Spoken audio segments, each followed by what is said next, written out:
Welcome back to my mental health and crime channel. My name is Huda London. This is for entertainment purpose only. This is the case of the Idaho quadruple murders. May the 4 victims rest in peace. Condolence to the families. In Idaho say they have DNA linking Bryan Kohberger to the murders of 4 University of Idaho students. But it's not the only DNA that was found at the scene. And could other DNA point to other suspects during the trial? Thanks for joining me for Crime Fix. I'm Anjanette Levy. Bryan Kohberger's trial for the murders of those 4 University of Idaho students could begin in the spring of 2025. That's an entire year from now. We know about some of the evidence in the case, but there's still a whole lot we don't know. One of the things that's been discussed a lot is DNA. Kohberger maintains he didn't kill Maddie Mogen, Kaylee Gonsalves, Ethan Chapin, and Xander Kernodle in a house off campus in November of 2022. But prosecutors say he's their guy, and the evidence points squarely at him. Kohberger's DNA, according to police, was found on the snap of a knife sheath on Maddie Mogen's bed. That DNA profile led to Kohberger being identified as a suspect using genetic genealogy. But Kohberger's defense team said in a court document last year that there are 3 other unknown male DNA profiles that were found at the scene of the murders. 2 were inside the house, and 1 was outside of the house on King Road on a glove.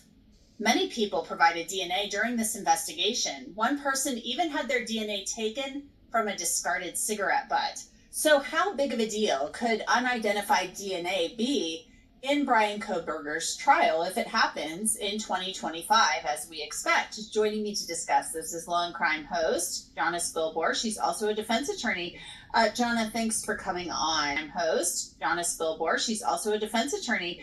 Jonna, thanks for coming on. When we first heard about this unidentified DNA last summer, that there were 3 profiles, 2 in the house, 1 on a glove outside, we were all like, wow, that sounds like it could be a big deal.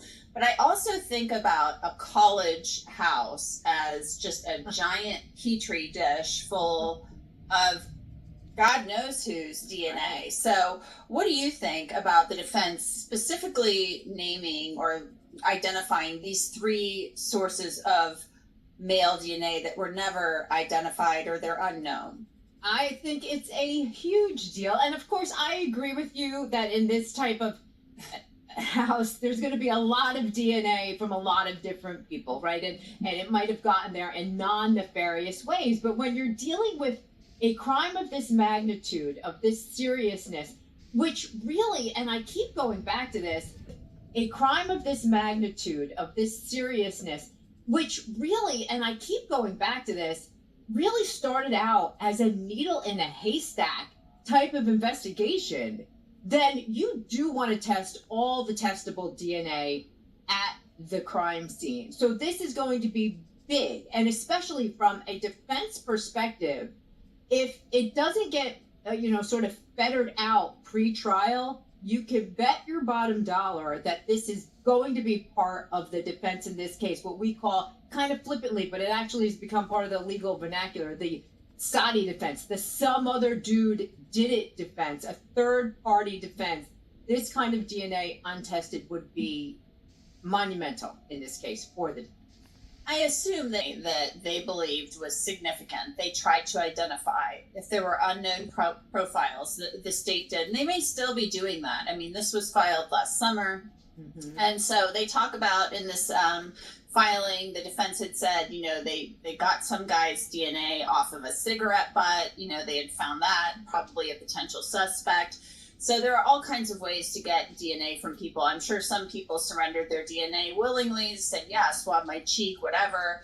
But going through and looking at all of that, I mean, there's going to be DNA in certain places that could be significant, and the defense could point to that and say, oh, well, this is somebody you don't know about. And it could be anybody who had access to that house. Correct. And if the defense is given an opportunity to do its own testing, that can happen too, which is sort of, it's weird, right? Because the defense doesn't have an obligation to do that. It's not their burden of proof. You would think, I mean, just let's think about this case for a minute. You would think that the DA, the prosecutor, would want to gather all of the DNA that is available, and as you know, we just talked about, that could be quite a lot. But with that, with the testing and doing the same thing that they applied allegedly to Koberger, they could figure out whether they have the right guy. I mean, that is the crux of this case. It's not enough to prove that a crime has been committed, and frankly, they don't need to prove that. That's obvious.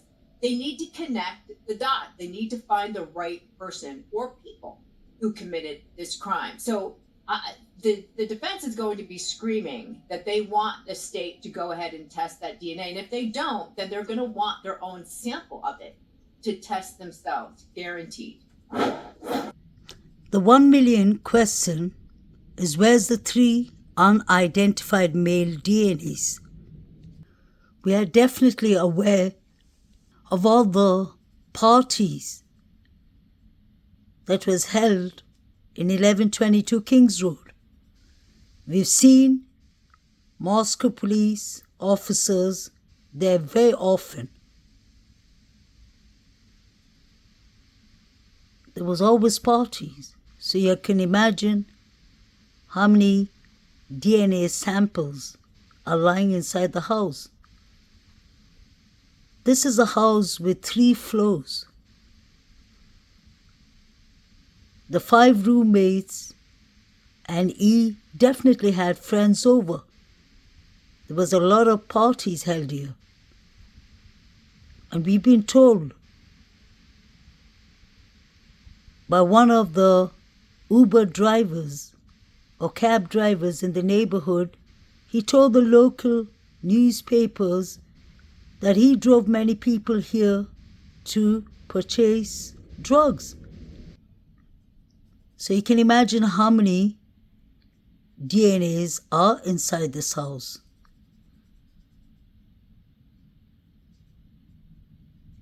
Is that the main reason that they demolished the house? So that they could get rid of all the DNAs that could be in question?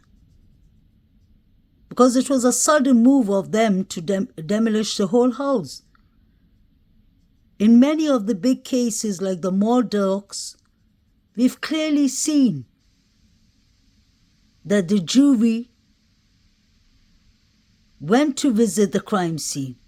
And in this case, it's really important that the jury could have got a chance to go inside the house and stand in each and every room, stand on the steps even to hear if the steps were creaky, if they were making noises, because people who lived there before have said it's an old creaky house. Let's not forget there's a witness here called DM who said she heard different things. She said she heard a dog barking. She thought she heard somebody that sounded like Kaylee. May she rest in peace, saying that somebody's here. Then later on she heard Xana crying or whimpering, and then she heard the dog barking. If I was DM and I heard so many different things, and then I saw a man with a black mask and black clothing leaving the premises or the sliding door, I would have called 911 immediately, because it's about your safety. But no, that did not happen. 911 wasn't even called 8 hours later. Hunter Johnson was called and he called 911. When Hunter Johnson came to the house, there were other students or other people who heard all the screaming and the commotion. So some people decided to come inside the house. And it states on the airmail article said clearly that 2 students went upstairs to the 3rd floor and found Maddie and Kaylee, unlived. So when there are students who have already gone upstairs to the third floor, that is extremely important because the police did not come to the house yet. Anyone could have planted the touched DNA on the knife sheet button because the police weren't there.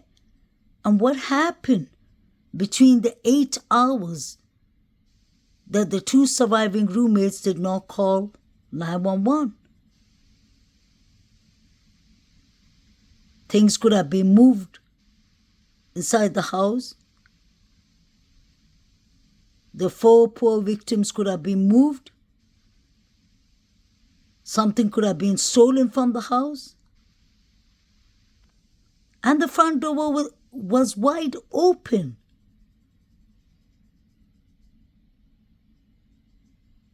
You're not going to take right now. I'm just trying to go to bed right now. I mean, I understand you guys. You're coming here. I'm just going. Okay. Well, understand that you're responsible for the residents. Okay. So whoever else is here, if they have a safe way to get home, you need to kick them out. Okay. Or tell them to come inside and be quiet. Okay. Because the houses that are on this hill all the way around here, we can hear you from clear down the road when we were coming up here. We can hear the music. And that's, I'm so sorry. we're past the point of having polite conversations, okay? Because the neighbors are being kept up, okay? I'm sorry. It's just like. Is the blonde gal and the guy up there, are they roommates too? I'm sorry. What? The blonde gal and the guy that's upstairs, are they roommates too? None of my roommates are home. I'm Oh, the only one home. They're all my friends. Okay. So do you understand 100% I understand. what's going to I'm just happen? gonna tell everyone get the. Sorry. Get the word. Figure it out. And I'm not saying that you got to tell everybody they have to leave, but I'm telling you, any outside music, any loud yelling needs to be done. Okay. Because we're not, next time you're getting a ticket, Okay. okay? And if you get a misdemeanor citation, the university is not going to take kindly to it. Yeah. So not only do you have to go see a judge, I've never had to deal with this ever. Yep. and we don't want to start now. I don't remember having to come here, so I understand you guys are having to get together, but people have a way of taking the invitation and using it as an excuse to get out of control and be loud. Advantage. Exactly. Okay. I'm so sorry. It's okay. I just hope for your sake that your friends don't put you in a position where you get the citation and you have to go to court to defend yourself from your friend's behavior. Make sense? Okay, thank you so Okay. much. You want to get a good So we could clearly hear the officer, I think that's Officer Payne, saying clearly that that he could hear the music from far away. And he said the blonde girl and the blonde boy upstairs and the other people in the house asked them to leave, others you'll get a citation. So we can clearly see that there are people and friends over that don't even live there. So you can imagine how much unidentified DNA is lying in the house. What upsets me here is the officers came to this house so many times and they were just passing empty threats. They could have actually saved these 4 victims by reporting them to the dean of the university. They would have got serious warnings that their education would have been terminated.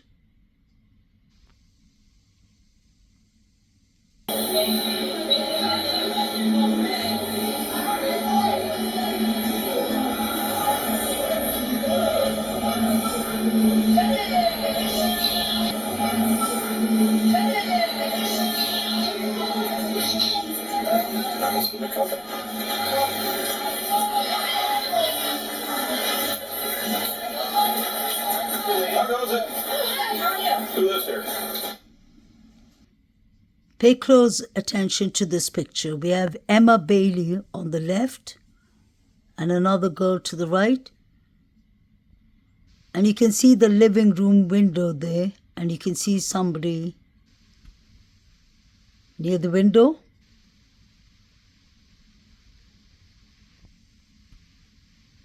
The officer asked the girls who lives here, and they said they don't know. Kind of strange that everyone who seems to be asked who lives here says that they don't know. What was actually going on in this house? Was the cab driver right? That is to drive people here to purchase drugs? We see Emma Bailey here. And definitely Emma Bailey and Demetrius got away with the overdose case of a 19-year-old boy.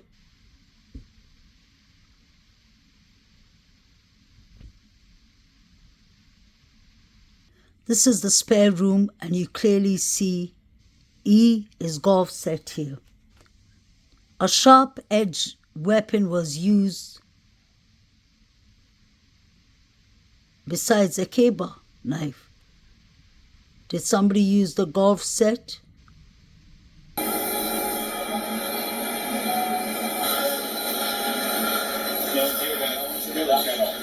So everyone here is trespassing? Well, no one's here is trespassing, but no one that lives here is here right now. So where'd they go? They're just not here. I have no clue where they went. No clue. So you guys just found a party in their house at this time? They were here at one point. They're not here right now. I just searched all the rooms. They left and went over to some other party, and everyone in the family. I just searched all the rooms. So Hunter, and allegedly I think his name is Eddie, from the Sigma fraternity, said they don't know who lives here.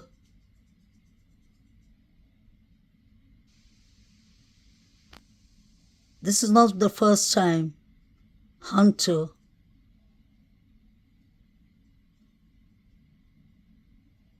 has been opening the door, whether it's a sliding door behind with Kaylee or the front door of the house, like he lives here. Let's not forget DM and BF call Hunter first.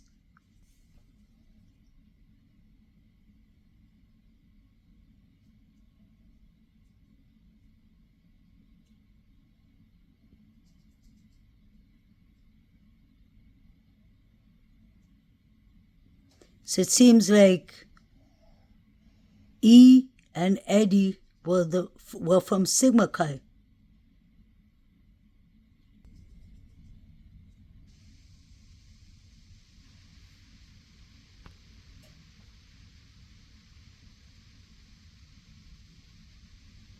You can see the police are pouring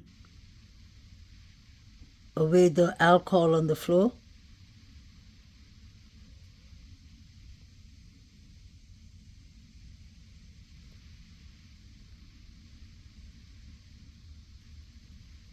So these parties were happening regularly. This all could have been stopped. I wanted to show you something I came across. It seems like SAEED is wearing VANS shoes too. So there are two people at the band field, alcohol shop, that seem to be wearing VANS shoes. And VANS is important because it was mentioned in the affidavit. The footprint of a VANS shoes with the diamond shape was found in front of Dylan's room. Where did Saeed and these three boys come from, is the question.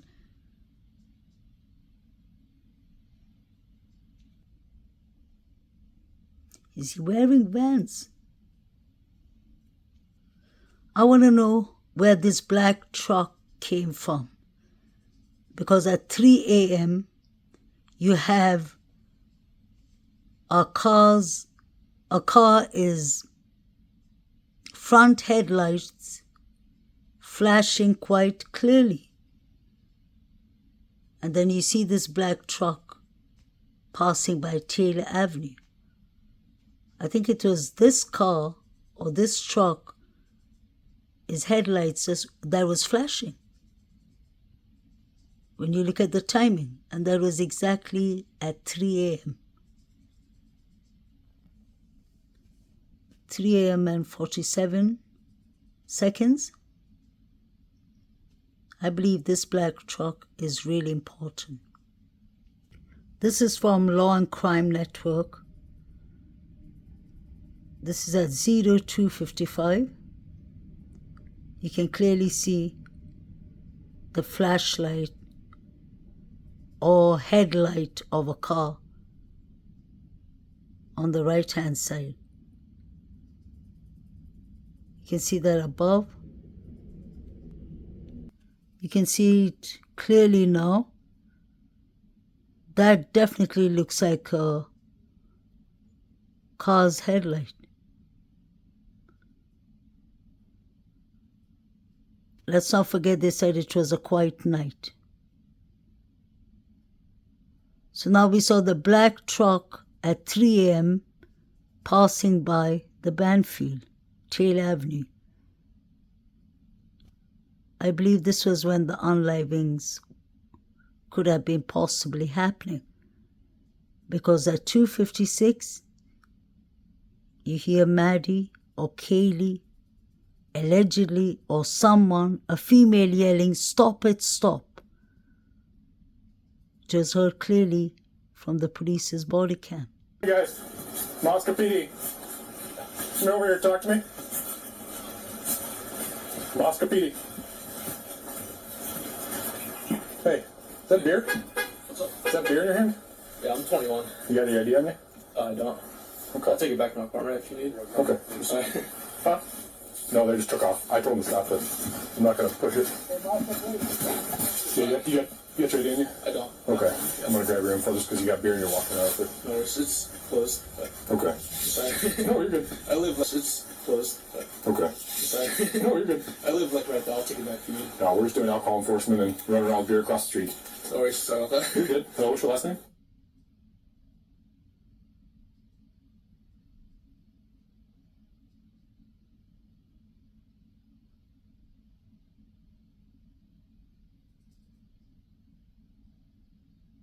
Date of birth. 2001. Like, one. How'd you pull that one off? That's an awesome birthday. Yeah, lucky birthday. You have a driver's license? I don't have it. What? No, in general. I don't, yeah. What state is it through? Idaho. Idaho? Okay, so I'm just going to check if everything's good. Since they're not open, I'll let you hang on to them. Okay. So I get charged with anything? No, or? no. Okay.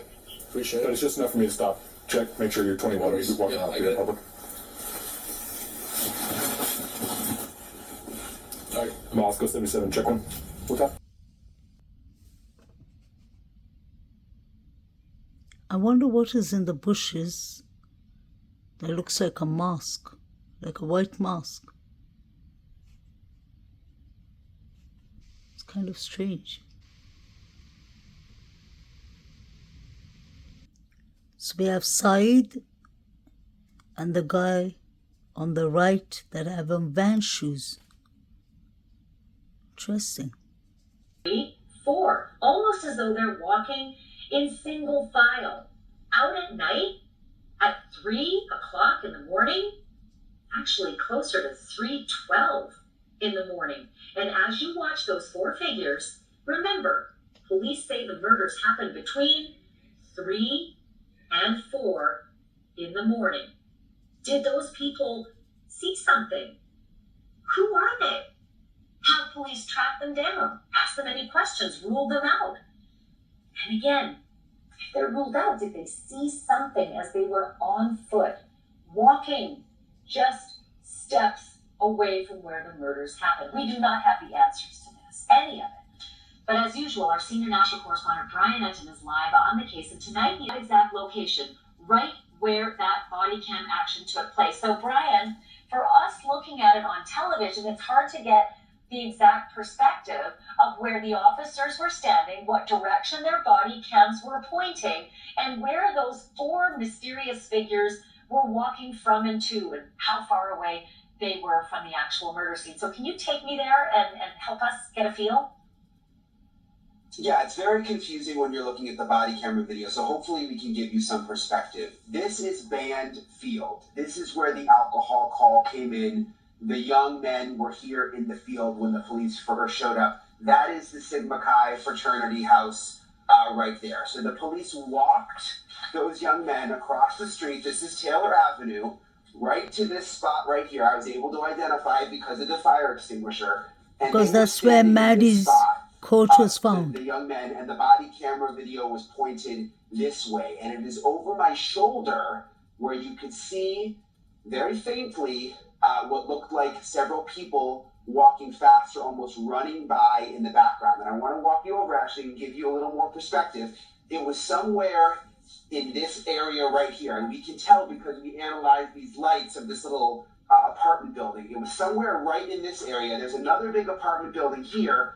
The question you might be having is, how close is this to the house where the murders happened? Mo is gonna point in that direction. Our producer is out there. She's gonna flash a flashlight, Ashley. You see that flashlight flashing right there in front of the house where the murders happened. So what we're effectively seeing is, like, if my eyes don't deceive me, about 200 yards away from where Mo is flashing the light at the murder scene, those four figures were walking where you're standing. It's that close.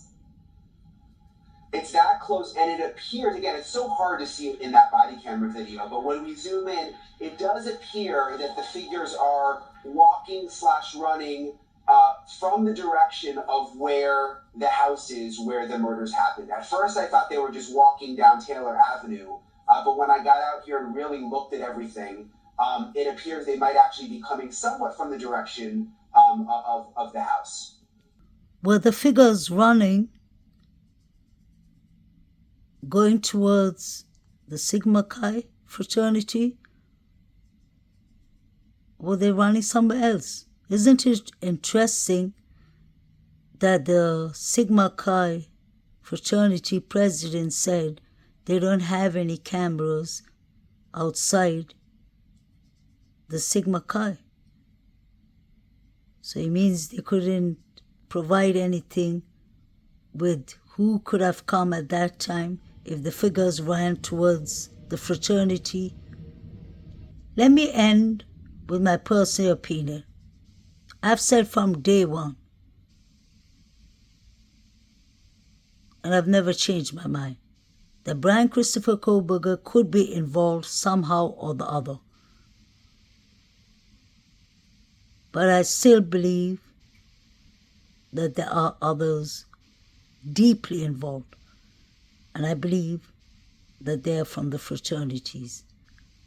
It just can't be a coincidence that four figures are running at the time of the unlivings. We were told that the unlivings happened between 3 to 4 a.m. We were told that DM and BF were sleeping at the first floor. Did they change the timeline to the timing BK was seen around driving? BK could have been there for any reason, I believe. He could have been buying drugs, allegedly could have been dating one of the roommates or surviving roommates. But then again, his defense team said that he has no connections with the victims. I wonder if he had any connections with the surviving roommates. And I still personally believe the people inside the house could have been working with the suspects.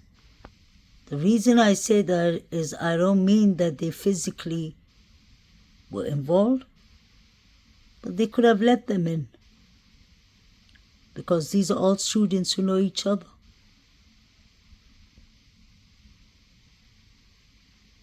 Somebody wanted Kaylee to be there that night too. That's what I believe.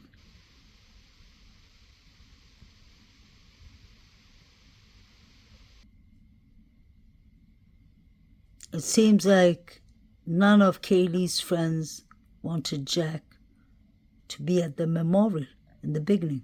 I find that to be strange. May the four victims rest in peace, condolence to their families, and may the correct justice be served. I'd like to thank all my subscribers, and I have posted on my community posts yesterday that I would be focusing and concentrating more on my other channel. It's called Psychology and Crime. Please subscribe to that channel if you enjoy my contents, because I wouldn't be making many contents in Huda London Mental Health and Crime. Wishing everyone a pleasant day, and I hope Brian Christopher Koberger gets what he requested for, a change of the revenue. I think that's important. We can already see how things are heading. They're heading towards a direction of unfairness. This is a small little town. He's not going to get the justice. He's not going to get a proper trial. That's what I personally believe, because everyone in this case is linked somehow to Idaho Moscow University.